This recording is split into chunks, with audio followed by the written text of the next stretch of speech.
Welcome everybody to another Thursday night shir. This is Thursday night of Parshas Vayechi. Like Shimon just mentioned, this is Parshas Vayechi Chazak. We finish Sefer Bereshis this Shabbos, and to next week we'll be moving on to Sefer Shmos. It's a very momentous occasion, obviously.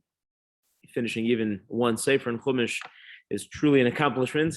And Baruch Hashem, we've been able to do it together on a weekly basis, going through the Orach Chaim HaKadosh's explanations of the Parsha. And this week, we'll take a little bit of an insight to see what he says on Parshas Vayechi.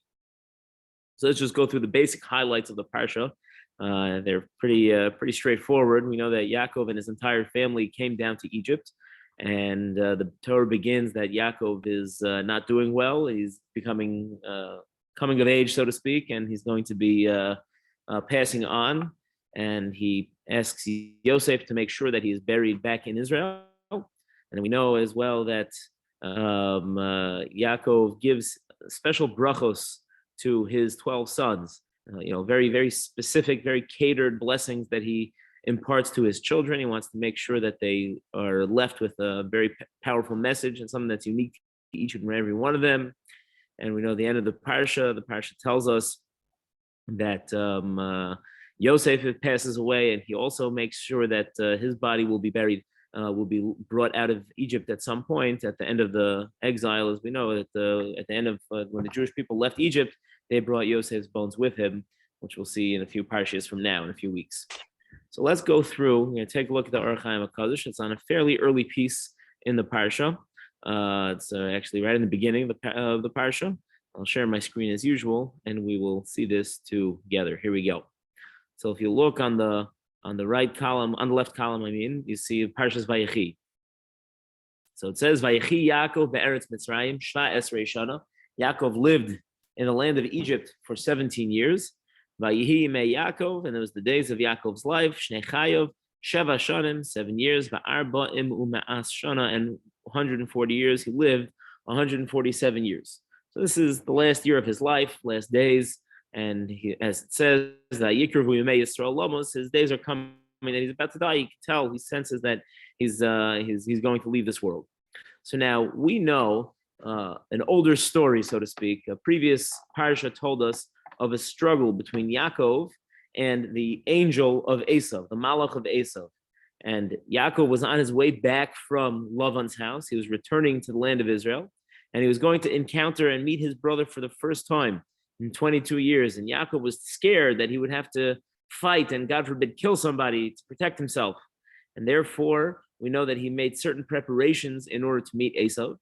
And at some point, he was traveling in the middle of the night, and he was crossing over Ma'avar Yabok, the Yabok crossing, and he took his family, he passed them over the river, and he had left some small jugs, and he went to the other side and brought those jugs over.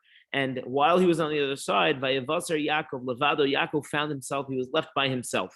And once he was alone, Vayeavek Ish Imo, the Torah told us that Yaakov wrestled with somebody, Adalos HaShachar, until daybreak. And we know that that was the angel of Esav. And we know that there was a long struggle. And finally, at the end of the struggle, Yaakov, so to speak, has the angel in a headlock. And he says, the angel says, let me go. I have to go praise Hashem. I sing songs and praise Hashem in the morning. It's my turn. I got to go. Yaakov says, you're not going until you give me a blessing. And the angel says, okay, you won't be called Yaakov anymore. Lo yikari shimcha Yaakov el Yisrael. From here on in, you're going to be called Yisrael. And you'll see in a few days, you're going to be in a certain place. Hashem is going to give you this blessing, and I'm going to be there to make sure and to affirm and say that I had this is a blessing that you deserve. So we know that Yaakov's name was changed to Yisrael. Now we know that Avraham Avinu was also had a name change. He used to be Avram without the hey, and then he was changed to Avraham. His wife Sarai changed to Sarah. The yud changed into hey. Now, nowhere in the Torah, once Avraham and Sarah's name changed, will you ever find them referred to as Avram or Sarai. Once Hashem added the hey to Avraham and changed the yud and the hey to Sarah, you'll never find the Torah saying, oh, Sarai said or Avram said. It's always Avraham or Sarah. It never goes back to the old name. So the question the Orach Chaim HaKadosh wants to know is, why is it we see even in this pasuk it starts off Vayechi Yaakov. And Yaakov lived in Egypt. Now, what do you mean Yaakov? Why isn't he called Yisrael? In fact, in the next pasuk it says Vayikrevu Yemei Yisrael. It refers to him as Yisrael. So why is it that when Yaakov's name was changed to Yisrael, it seems to switch off? The Torah seems to switch between Yaakov and Yisrael. So we know that when it's a reference, when the Torah or Psukim are referring to the Jewish nation as a whole, as a unit, so then there's a difference between the term Yaakov and Yisrael. The term Yaakov implies that it's not perfect, something missing. There's, as we know, the Torah told us that the reason why Yaakov was called Yaakov, the Torah says, is because when he came out, he was v'yado ochezes ba'akev Esav. His hand was holding onto the ankle of Esav. Esav came out first, and Yaakov was trying to squeeze out first, but he was holding onto Esav's ankle on their way out. And therefore, Al-Kain Karashmo Yaakov, they called his name Yaakov. But the word Akev, heel, always implies some sort of deceit or some sort of trickery. And therefore, when the name Yisrael came along, now we see that everything that happened to Yaakov was really Yisrael. Yashar, everything was straight. Kale, from Hashem. Hashem, so to speak, gave his stamp. God stamped him and said, you are Yashar, you are straight. Everything you do is correct. In fact, we say, Titain emes liYaakov. Yaakov is the pillar of truth. And therefore, we see that Yisrael says, so when the Torah tells us, talking about the Jewish nation, if it calls us Yaakov, that implies we're not exactly doing everything we're supposed to. But when they're called Yisrael, that means we're living up to our fullest potential and we're really in a good spot. Okay? So that would be a difference between the name Yaakov and Yisrael. However, the problem with that is that would only make sense to see such a distinction when it comes to us as a nation. But Yaakov himself as an individual, it doesn't really fit. Because obviously Yaakov, the forefather, one of the three greatest people that started our history, one of the forefathers, his actions were always complete. His actions were great. His entire life, he was always perfect. So to now say, oh, he's Yaakov now, he's not so great, that we can't say. And therefore, we need to understand when it comes to Yaakov himself, why is it that we change? The Torah switches off between Yaakov and Yisrael. That's the Orach Chaim's question, and that's what we're going to see right over here on the right side. So it says the Orach Chaim, we'll see it together. Vayechi Yaakov, ta'am kriya shmo Yaakov. The reason that Hashem calls him Yaakov, achar asher amar elov Hashem lo yikare, even though Hashem already said you won't be called Yaakov, lo Yaakov yomer od shemecha, will no longer call Yaakov. So kvar kasavti beparshas vayishlach pirish pasuk lo yikra. So there's something special about this name Yaakov. It's part of Yaakov somehow. It's somehow connected deeply, and therefore, even though it's not going to be called Yaakov all the time, it still has to be there. Okay?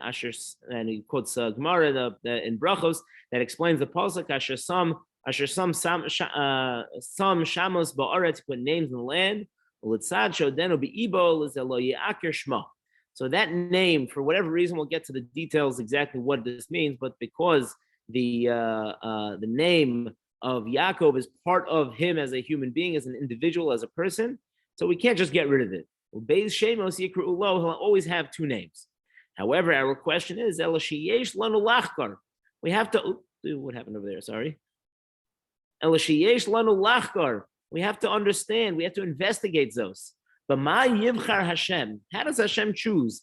Lizmanim Yikare Lo Yaakov. Sometimes it calls him Yaakov, Lizmanim Yisrael, and other times it calls him Yisrael. Hein Emes, it's true. Ki ba'adas Yisrael, when it comes to the nation, the Jewish people, Matzinu Sheyishtana Lahem Hashem, Kifim Ha'asayim. We know that the name will change depending on our actions. Kisha Osim Ritzona Shel Malkum, like we said, when we do the will of Hashem, we're called B'Shem Yisrael, Yekana Osam, will be referred to as Yisrael. And if God forbid we're not doing what Hashem wants, so then Yikare Shmam Yaakov. So that we know when it comes to the Jewish nation, there's a difference. However, V'tam Zelo Yutzdak B'Yaakov, it won't fit. That explanation doesn't apply to Yaakov himself. Ki Yashar Pa'alo B'Tmidus. Yaakov always was righteous in all of his actions. And therefore, he was always, so to speak, doing the will of Hashem. So why would we ever switch off? So here we go. It looks like somebody's in the waiting room. And just move this out of the way. There we go. Okay, so says the Orach Chaim HaKadosh. Again, we just want to know, for those of you that are walking in right now, we just want to know, why does the Torah sometimes call Yaakov Yaakov? And how does it decide when to call Yaakov Yisrael? Why does it switch off? How do we know? How did the Torah decide when to refer to Yaakov as Yaakov or when to refer to him as Yisrael? So says the Orach Chaim HaKadosh, Achein lihios she'anav hamuskol asher nes'atzem Yaakov hasigo. You have to remember that the goal that Yaakov Avinu had strived for, the level that he was always driving towards, shebe'emtza uso v'shem Yisrael, yiskanuhu b'chinas kedusha elyon, that through it he would have the name Yisrael, and that it would show and reflect through this name of Yisrael that some very high level of kedusha. Okay, so Yaakov drove towards a level of spirituality that was this spiritual level. We're calling it Yisrael for a moment.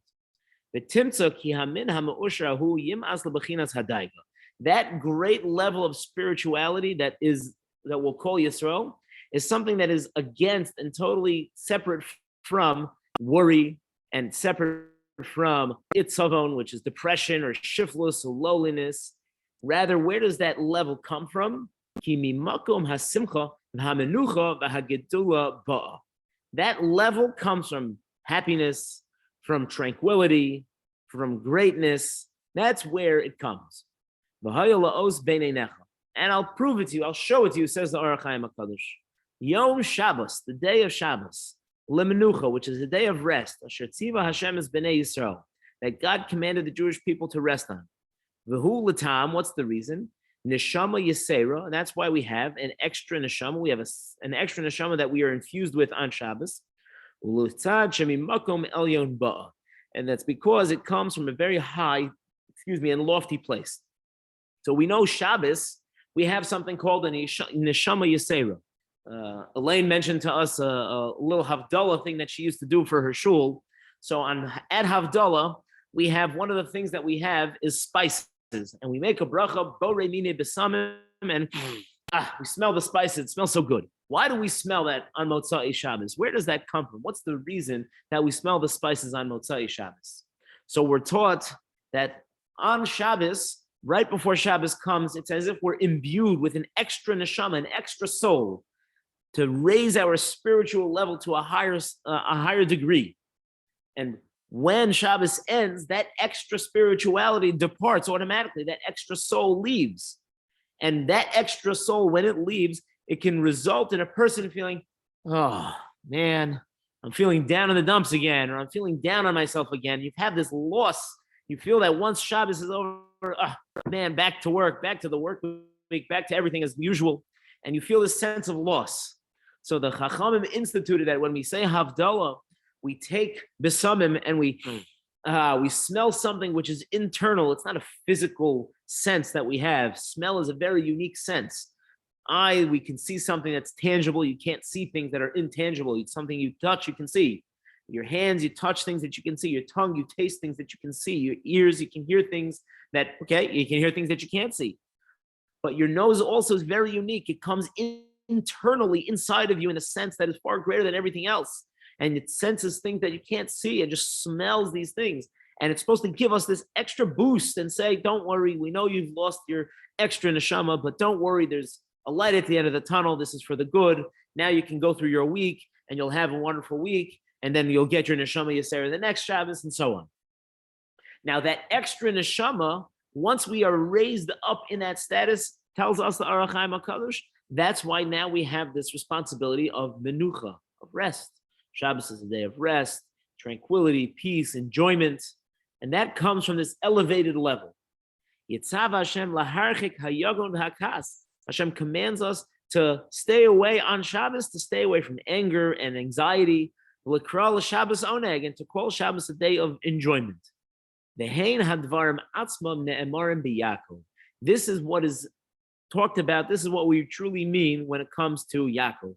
Bahasagaso Shem Elyon, Hashem Yagid, and it attains this high level, the name will determine Kitziva Hashem Ito as Hanashama, Elyona, Balas Shem Zeh Shel Yisrael.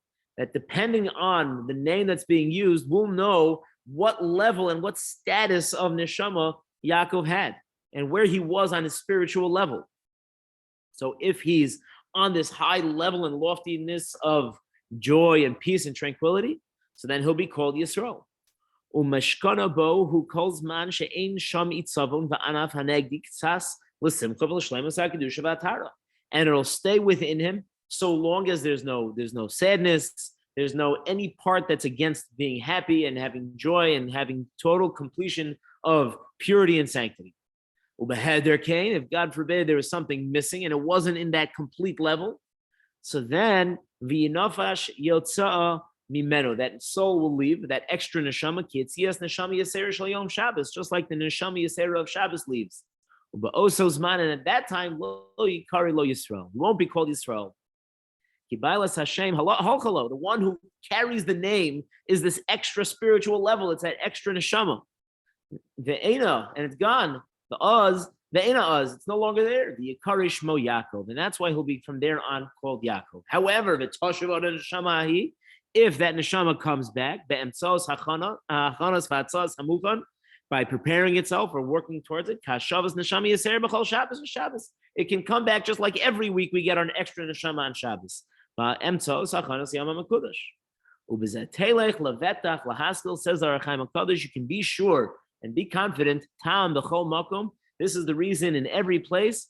Asher b'shem Yaakov yiskanahu l'siba asher yerasham davar mebechinas hitzavan va'etzev va'yagim. Anytime the name Yaakov comes, that means there was something sad that was touching Yaakov at that moment. Now, the Arachaim HaKadosh goes through a whole list. He goes through all the times, almost every single time in the Torah, where it calls him Yaakov and then Yisrael, or Yaakov and Yisrael, and back and forth, and he goes through each one. We're not going to go through them. But at least in our pasuk, let's take a look for a second. The Torah starts off, Vayechi Yaakov Eretz Mitzrayim. It starts that Yaakov was in Egypt, Shva'as Rei Shana. Even though 17, according to some commentaries, these 17 years, why does the Torah need to give us the math? It's to show us that these 17 years, he was with his family, he was with Yosef, he was finally reunited. These were some of the best years of his life. However, Yaakov was nonetheless in Egypt. He was in a place that he did not want to be. He did not want to be there. This is exile. It's not a place. So there was just a moment of sadness, and that sadness meant that he did not have this extra infusion of spirituality. And since he didn't have that extra infusion of spirituality, therefore he's called Yaakov.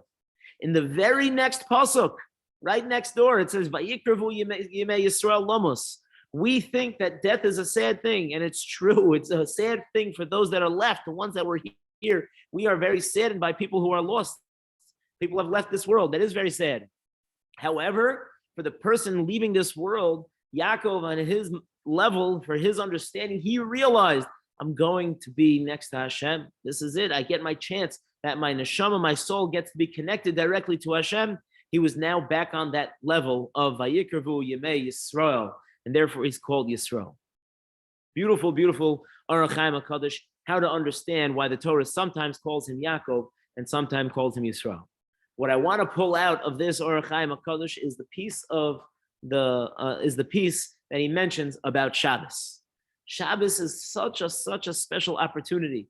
It's a time where we automatically, by definition, get raised up to be in the same status, in that same spiritual level as Yaakov, as Yisrael. We get to have that level of Yisrael automatic. There's the Rosh Kollel of the Boston Kollel, Rabbi Naftali Beer, told me his daughter was very, very ill, and he told me that he was at the beginning when things were just going on, many, many, many years ago, and she was really, really deathly ill. It was terrifying for him, and he said that for the whole few days that everything was just being realized and how severe the situation was, his hands were trembling because he was just so anxious and so worked up and so busy trying to figure things out and trying to keep his kollel running and trying to keep the rest of his family taken care of. And he was just trembling and trembling and trembling. And he told me that when Shabbos came, it was like a switch It was automatic. His hands just calm. His hands stopped. And he was able to just be calm and recognize Hashem is in charge. Now it's Shabbos. And now he was just in this place of total tranquility and total calmness. And that is something that we all can tap into. We can tap in every single week. It's coming up tomorrow evening. Little extra preparation that we do for our Shabbos just gives us an extra boost to our neshama, that the extra neshama that comes into us on Shabbos will be there as a source of calm and tranquility for us. Whatever is going on for us in the week prior, or we think that might be coming up in the week coming, it doesn't matter. On Shabbos, we know that we can be put up onto this level of Yisrael, to be just like Yisrael and be in a place of joy and happiness, calm, peace, and tranquility. So if they're, just to recap, to understand why the Torah switches off between Yaakov and Yisrael regarding him himself, the individual Yaakov, the Orach Chaim HaKadosh is telling us to show us that there were these two different levels of spirituality, and anytime there was a slight piece of sadness in Yaakov's life, so then he was referred to as Yaakov. But if he was at a level where he understood and he was in total peace and tranquility and joy, he was called Yisrael. And the Orach Chaim HaKadosh showed us this idea that it comes from Shabbos, and that we can tap into this Kedusha and this special spirituality that comes to us with our Neshama Yisera every Shabbos. And in Mitzvah Hashem, we should merit to enjoy and truly appreciate the peacefulness and that level of spirituality of Shabbos every single week. If you have any questions, I'll be happy to try and answer. Thank you so much for coming.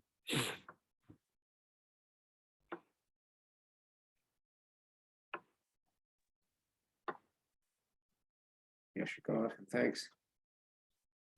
I know this isn't directly related to the to our Hachaim,